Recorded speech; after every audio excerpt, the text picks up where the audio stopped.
Se le llama fulguración a los efectos que la electricidad atmosférica produce sobre el ser humano. Entiéndase, lesiones locales, generales, externas e internas, que a menudo conducen a la muerte. Este mecanismo de muerte es relativamente infrecuente y depende de la presencia de tormentas en la zona. En regiones tropicales hay más tormentas eléctricas y se pasa más tiempo en el exterior. Probablemente hay un mayor número de muertes causadas por electrofulguración que en otros sitios del mundo. Prevención. Recomendaciones dadas por el Instituto Meteorológico Nacional. Primero, no refugiarse cerca de un árbol aislado. Segundo, en caso de encontrarse en pleno campo, no correr para escapar de la tormenta. Se debe colocar horizontal sobre la tierra. Tercero, en lugares abiertos, no usar paraguas con punta de metal. Cuarto, evitar permanecer en lo alto de las colinas. Buscar refugio en lugares bajos. Quinto, cerrar puertas y ventanas y permanecer adentro, preferiblemente sobre la cama, principalmente si es de madera. Sexto, no tener contacto con el agua, no caminar sobre suelos húmedos o con calzado mojado. Séptimo, no manejar herramientas, objetos metálicos, maquinaria, vehículos ni artefactos eléctricos durante la tormenta. Alejarse de las verjas metálicas y vallas. Octavo, usar el teléfono solo en caso de emergencia. Noveno, los vehículos y edificios grandes constituyen un buen refugio. Se debe quedar dentro de estos. A. Encontrarse dentro de un vehículo abierto es riesgoso y no recomendado. Fisiopatología de la lesión por electrofulguración. Un rayo es un impulso masivo de corriente unidireccional, el cual puede liberar más de 1.000.000 de voltios de energía, con una mortalidad de 5 a 20%. La dirección de la corriente en el cuerpo humano va a influir sobre el tipo de lesión, los tejidos involucrados y la conversión a energía calórica. Sin embargo, el daño causado es determinado sobre todo por la intensidad de la corriente y la duración de la aplicación de energía. En la electrofulguración no ocurre frecuentemente daño en órganos sólidos debido a la corta duración con la que la corriente atraviesa el cuerpo, unos 0,02 segundos, fenómeno conocido como flashover o combustión súbita. Bajo este efecto, la mayor cantidad de corriente es conducida a lo largo de la superficie corporal, donde la resistencia de la piel provoca una disminución del voltaje, efecto que explica la sobrevida en casos de electrofulguración. A nivel interno se pueden producir cortocircuitos de sistemas eléctricos como el corazón, los centros respiratorios y el sistema nervioso autónomo.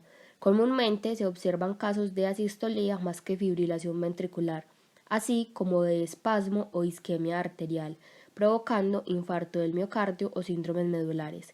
Se han establecido distintas teorías sobre síndromes neurodegenerativos posteriores a la electrofulguración, entre estas daño proteico de las células endoteliales en la columna vertebral, liberación de radicales libres que causan sobreestimulación glutamatérgica y el daño directo vascular a la médula espinal. Mecanismos de lesión por electrofulguración. Las lesiones ocurridas por electrofulguración se deben a 5 mecanismos principales. Primero, golpe directo. Representa el mecanismo con mayor mortalidad. Ocurre cuando el relámpago golpea a la persona directamente, usualmente en la cabeza. La corriente ingresa por orificios, atraviesa los tejidos internamente a través del sistema vascular o neurológico hasta salir por los pies. Segundo, lesión de contacto. Ocurre cuando la víctima toca un objeto que se encuentra en el camino de la corriente. Tercero, seed splash. Cuando el rayo cae sobre otro objeto, un árbol, por ejemplo, y parte de la energía es transferida a la persona que se encuentra cerca del mismo. Cuarto, corriente por tierra. Es cuando el relámpago impacta el suelo. Se expande radialmente. Ingresa a la víctima a través de una extremidad inferior y la abandona por la extremidad inferior contralateral, lesionando así la parte caudal del cuerpo. Quinto, trauma contuso. Se da tanto primario como secundario. Este último ocurre cuando el relámpago produce daños infraestructurales alrededor del paciente. El primario se desarrolla cuando un flujo de corriente provoca contracción muscular y empuja al paciente o cuando la ola expansiva con temperatura de 25.000 y 30.000 grados centígrados golpea a la persona. Lesiones secundarias a electrofulguración. Las lesiones causadas por la electricidad atmosférica son externas o internas. Internas. Las lesiones viscerales son inespecíficas y se caracterizan por congestión. Externas. Grandes traumatismos. Arrancamiento de miembros, luxaciones y fracturas. Se presentan por el efecto mecánico del rayo. Heridas y contusiones. Se localizan en los sitios de entrada y salida de la descarga. Son electromecánicas, por ejemplo, heridas contusas con hematoma alrededor, quemaduras y perforaciones en la región plantar del pie. Imágenes de rayo, huellas de color rojo azulado con numerosas divisiones que semejan las ramas de un árbol. Se ubican en la proximidad de la línea media de la cara anterior o posterior del tórax. Son dilataciones vasculares en puntos de paso de la descarga. Erupciones, lesiones multiformes como urticaria y erisipela que se han documentado en sobrevivientes. Alteraciones en anexos, las quemaduras pueden volatizar los vellos. Metalizaciones, por acción del rayo existen penetración y fundición de finas partículas metálicas en la piel.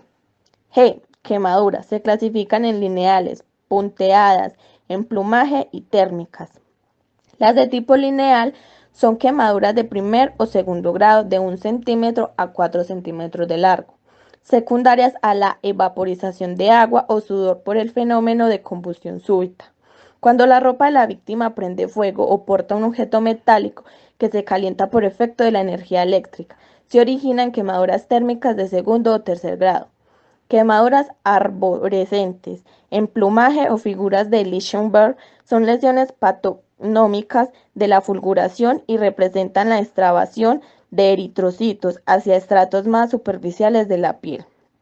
Se observa como marcas transitorias en forma de helecho ligeramente palpables cuyo color pueden variar de rosado a café. Las quemaduras punteadas son de morfología circulares, múltiples conglomeradas y de tamaño variable. Muerte por electrofulguración. Existen dos teorías sobre la patogenia de la muerte por electrofulguración.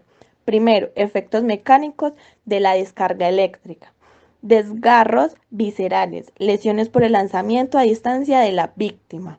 Caídas, precipitaciones, derrumbamientos con subsiguientes aplastamientos, incendios, etc.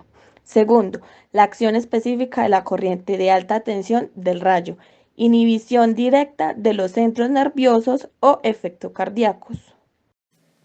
Secuelas de los accidentes eléctricos.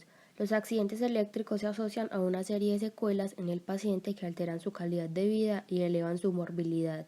Entre las secuelas más importantes se encuentran las de manifestación precoz, las cuales tienden a ser autolimitadas, y las tardías, que suelen asociarse a mayor cronicidad. Se van a detallar las secuelas de la electrofulguración más frecuentes. Sistema gastrointestinal. Se han reportado casos de ruptura esofágica e intestinal con alta tasa de morbimortalidad asociada. Se documentan complicaciones como íleo paralítico, úlceras por estrés, sangrado gastrointestinal y dilatación gástrica. Secuelas a largo plazo incluyen estenosis esofágica y disfagia. Cardiovascular. Las lesiones pueden ser reversibles de acuerdo al grado de extensión. Sin embargo, se pueden presentar diversas secuelas y la mortalidad es del 20%.